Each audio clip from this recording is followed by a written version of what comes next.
104 சங்கீதம். என் ஆத்துமாவே கர்த்தரை ஸ்தோத்திரி. என் தேவனாகிய கர்த்தாவே, நீர் மிகவும் பெரியவராயிருக்கிறீர். மகிமையையும் மகத்துவத்தையும் அணிந்து கொண்டிருக்கிறீர். ஒளியை வஸ்திரமாக தரித்து வானங்களை திரையைப் போல் விரித்திருக்கிறீர். தமது மேல் வீடுகளை தண்ணீர்களால் மச்சிப்பாவி, மேகங்களை தமது ரதமாக்கி காற்றினுடைய செட்டுகளின் மேல் செல்லுகிறார். தம்முடைய தூதர்களை காற்றுகளாகவும் தம்முடைய ஊழியக்காரரை அக்னி ஜுவாலைகளாகவும் செய்கிறார். பூமி ஒருபோதும் நிலை பெயராதபடி அதன் ஆதாரங்கள் மேல் அதை ஸ்தாபித்தார். அதை வஸ்திரத்தினால் மூடுவது போல ஆழத்தினால் மூடினீர். பர்வதங்களின் மேல் தண்ணீர்கள் நின்றது.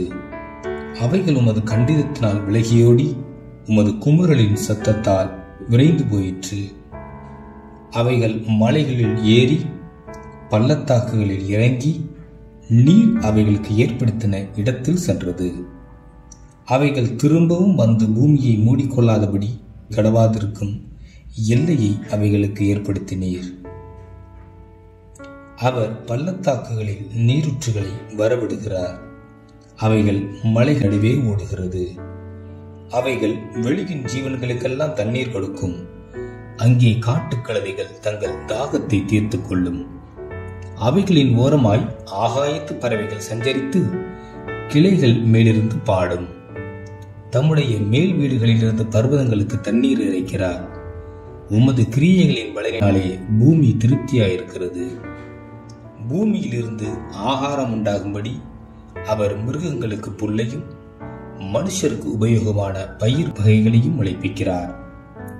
மனுஷருடைய இருதயத்தை மகிழ்ச்சியாக்கும் திராட்சரசத்தையும் அவனுக்கு முகக்கலையை உண்டு பண்ணும் எண்ணெயையும் மனுஷனுடைய இருதயத்தை ஆதரிக்கும் ஆகாரத்தையும் விளைவிக்கிறார்.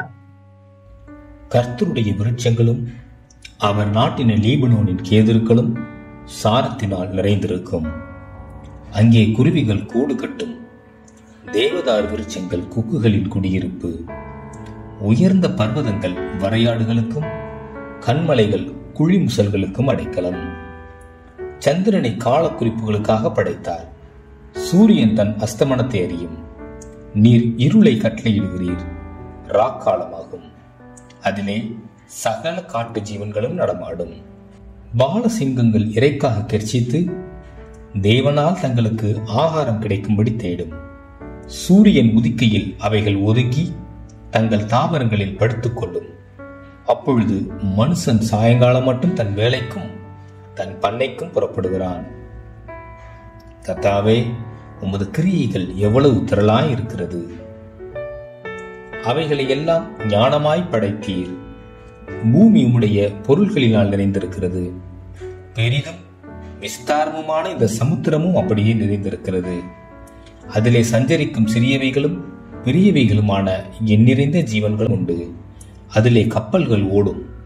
அதிலே விளையாடும்படி நீர் உண்டாக்கின திமிங்கலங்களும் உண்டு. ஏற்ற வேளையில் ஆகாரத்தை தருவீர் என்று அவைகளெல்லாம் உம்மை நோக்கி காத்திருக்கும்.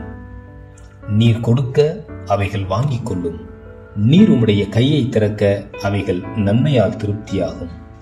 நீர் உமது முகத்தை மறைக்க திகைக்கும். நீர் அவைகளின் சுவாசத்தை வாங்கிக் கொள்ள அவைகள் மாண்டு தங்கள் மண்ணுக்கு திரும்பும். நீர் உம்முடைய ஆவியை அனுப்பும் போது அவைகள் சிருஷ்டிக்கப்படும். நீர் பூமியின் ரூபத்தையும் புதிதாக்குகிறீர். கர்த்தருடைய மகிமை என்றென்றைக்கும் விளங்கும்.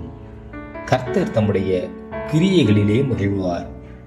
அவர் பூமியை நோக்கி பார்க்க அது அதிரும். அவர் பர்வதங்களை தொட அவைகள் புகையும். நான் உயிரோடு இருக்கும் மட்டும் என் கர்த்தரை பாடுவேன்.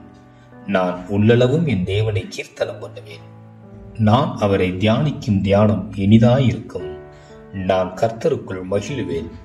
பாவிகள் பூமியிலிருந்து நிர்மூலமாகி துன்மார்க்கர் இனி இராமற் போவார்கள். என் ஆத்துமாவே கர்த்தரை ஸ்தோத்திரி. அல்லேலூயா.